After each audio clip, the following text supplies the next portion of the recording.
Shalom peuple de Dieu, sois richement béni. Nous continuons notre thème sur les autels et nous sommes à notre troisième partie. Amen.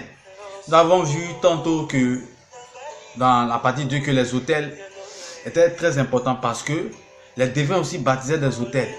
Alors il y a eu comme un combat entre les autels, autel contre autel. Et nous avons vu dans le passage de la parole de Dieu, dans le livre de Nombres, qu'il y avait un devin du nom de Balaam qui avait bâti jusqu'à plusieurs autels pour maudire le peuple de Dieu. Alors nous avons intérêt à bâtir des autels. Amen. Nous avons intérêt à bâtir des autels. Puisque les autels sont d'actualité. Amen. La parole de Dieu déclare en Matthieu le chapitre 23, verset 18.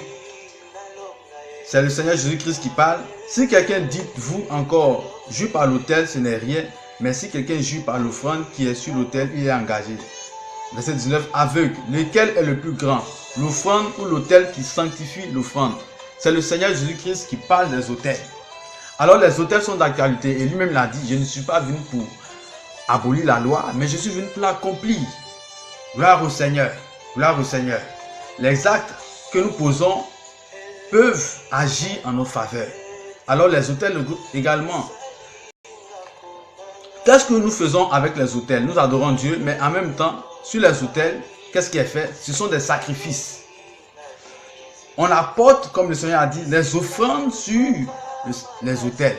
Les sacrifices sont apportés sur les autels. Sur un autel, on ne dort pas, mais sur un autel, on sacrifie. On sacrifie et on apporte des offrandes. Nous lisons encore 1 Chronique, le chapitre 21, au verset 24. Mais le roi David dit à Ornan, non, je veux l'acheter contre sa valeur en argent, car je ne présenterai point à l'Éternel ce qui est à toi, et je n'offrirai point un holocauste qui ne me coûte rien. Sur les autels, on offre des sacrifices consumés entièrement, c'est ce qu'on appelle les holocaustes. Dans ce passage-là, il est question d'une plaie qui avait commencé dans le peuple de Dieu, sur le peuple de Dieu, lorsque David a fait le dénombrement. Alors, l'ange de l'Éternel parle à Gad au verset 18 et dit, va et dis à David de me bâtir un autel. Alors, qu'est-ce que David va faire? Il va exécuter cet ordre du Seigneur en bâtissant un autel. Et il va offrir un sacrifice qu'on appelle les holocaustes. Sur les autels, on sacrifie ce qui nous coûte. Amen.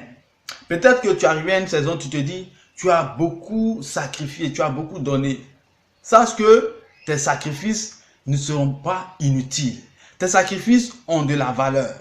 Si Abraham avait dit, intention paix, je suis fatigué de sacrifier. Si Jacob avait dit, je suis fatigué de sacrifier. Si Isaac avait dit, je suis fatigué de sacrifier. Je crois que Balaam allait avoir raison du peuple de Dieu.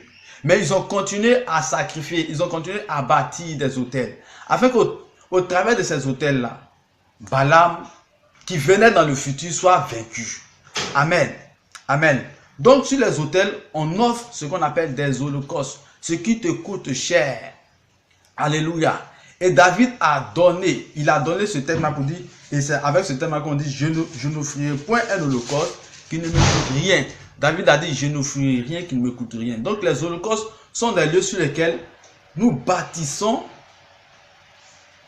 des sacrifices, pardon, nous faisons des sacrifices, nous offrons des holocaustes. Et ces holocaustes-là sont comme des prières, sont comme des parfums. Alléluia. Prenons Nombre, le chapitre, encore Nombre le chapitre 16. Amen. Nombre le chapitre 16. Nombre le chapitre 16, la parole de Dieu déclare ceci. Tu es béni, toi qui m'écoutes présentement. Certainement, Dieu veut faire quelque chose dans ta vie. Dieu veut t'amener quelque chose de bon. Il veut te faire entrer dans une autre saison. C'est pour cela qu'il te fait entendre ce message. Nombre 16, verset 44.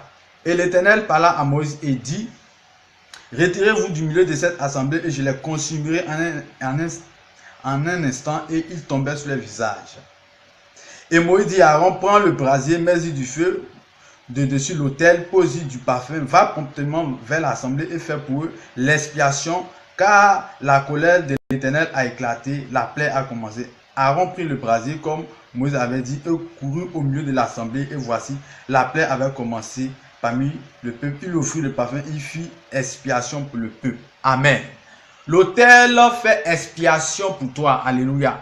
Les sacrifices que tu fais, les offrandes que tu fais, les holocaustes font expiation pour toi. Ils sont comme des parfums. Alléluia, comme la parole de Dieu nous dit. Des parfums qui montent vers les narines du Seigneur. Alléluia. Et l'autel également, comme le Seigneur nous a dit, l'autel sanctifie. Alléluia. Il dit, lequel sanctifie? L'autel ou l'offrande? C'est l'autel qui sanctifie. Alléluia. Donc l'autel est bâti dans le but de faire des offrandes, mais également l'autel sanctifie et l'autel fait expiation. L'autel donne des prières. L'autel fait monter des prières vers le Seigneur. Et lorsque le Seigneur voit ces prières-là, le Seigneur exauce, le Seigneur bénit. Alors, ne te décourage pas de continuer de faire des sacrifices, des offrandes et bâtir des autels ainsi à la gloire de Dieu. Que Dieu te bénisse. Toi qui nous suis, continue de suivre MJSD TV. Tu seras certainement béni encore parce que l'enseignement continue.